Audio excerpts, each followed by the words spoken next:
આજ રોજ ઉલપાડ ગામમાં સરકારશ્રીએ સ્થાયી સૂચના અને કલેક્ટર સાહેબની સૂચના અનુસાર જે રોડના માર્જિનમાં ગામઘરમાં અને સરકારી જમીનમાં જે દબાણો હતા એ ખાસ કરીને ઉલપાડથી સાયણ રોડ,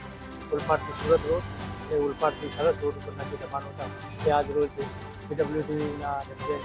સાહેબની ટીમ ગ્રામ પંચાયત તલાટીશ્રી સરપંચ પીઆઈસી જાદવ સાહેબ અને એડીડીઓશ્રી અને અમારા દ્વારા જે ગેરકાયદેસર દબાણો હતા, કોમર્શિયલ દબાણો ખાસ કરીને ત્યાં જ ડિમોલિશનની કામગીરી કરવામાં આવી.